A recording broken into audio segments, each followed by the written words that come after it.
बिस्मिल्लाहिर्रहमानिर्रहीम। हम बात करने जा रहे हैं 4.2.3 सेलुलर स्ट्रक्चर एंड फंक्शंस।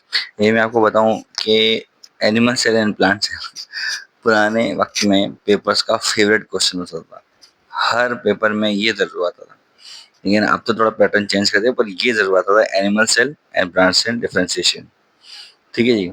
चलो जी, हम बात करने जा रहे हैं कि हम देखते हैं कि बेसिक सेल स्ट्रक्चर जो है एन ऑर्गेनल जो है वो प्लांट्स है और एनिमल सेल दोनों का सेम ही है तकरीबन, बट कुछ की डिफरेंसेस मौजूद हैं प्लांट सेल और एनिमल सेल्स में। तो अगर हम देखते हैं कि प्लांट सेल के अंदर और एनिमल सेल में क्या डिफरेंस है, तो अगर आप देखें कि एनिमल सेल में प्लास्टिड नहीं होता। प्लास्टिड क्या होता है?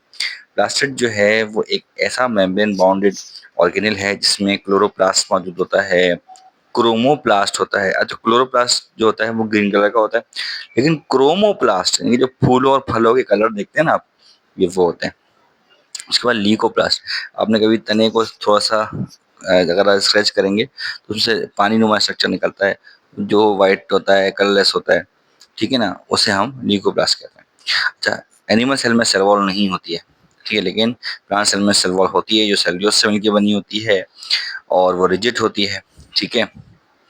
और हम एनिमल सेल की बात करें तो animal cell do not have plasmodesmata और पिट्स। प्लाज्मोडेस्माटा क्या होता है? प्लाज्मोडेस्माटा भाई एक खास तरह की कॉरिडोर होती है।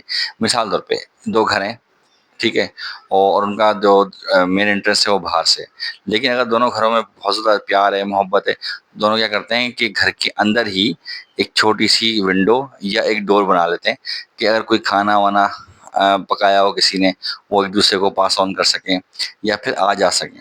तो सेम ऐसे ही प्लांट सेल के अंदर एक बीच सेल वॉल के बीच में एक खास रास्ता है जिसके ज़रिए एक सेल दूसरे सेल के साथ कम्युनिकेट कर सकता है, उसको मैटर दे भी सकता है, उससे ले भी सकता है।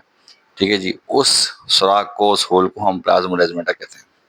ठीक है जी, हम आगे पढ़ेंगे इसको तफसील से। जब फ्यू वैक्यूल्स होते हैं इसमें, प्लांट सेल में, एनिमल सेल में सॉरी, लेकिन प्लांट सेल में एक लार्ज वैक्यूल होता है जो और भरा होता है सेल सेप से इन मैच्योर सेल। अब सेल सेप क्या है? उसमें वही मुख्तलिफ किस्म के एंजाइम्स होते हैं, उसमें मुख्तलिफ किस्म के नमकियात होते हैं, बहुत सारी चीज़ें होती हैं उसमें। ठीक है।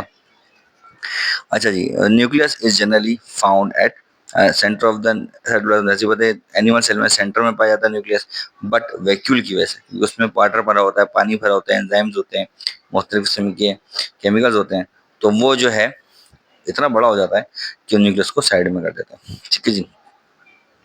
अच्छा, उस animal cell possess lysosome. Lysosome मैंने बताया सुसाइड सेक्स होते हैं। वो क्या करते हैं कि अगर कोई फॉरेन पार्टिकल सेल के अंदर आ जाए तो उसको मिलके अपने जो उनके अंदर डाइजेस्टिव एंजाइम्स होते हैं उनके ज़रिए उस पार्टिकल को गला देते हैं। ठीक है जी।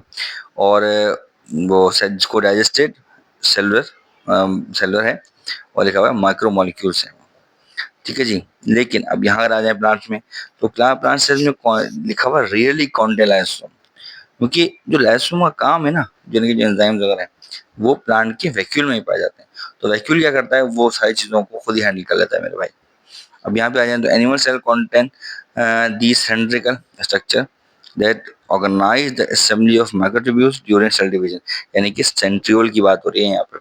ठीक है जी। लेकिन यहाँ पर क्या बात आती है कि plants do not typically contain centrioles. यहाँ पे सेंट्रियोल्स नहीं होते, माइक्रोट्यूब्यूल्स जो होते हैं ना उसके जो वही उसका काम कर लेता है।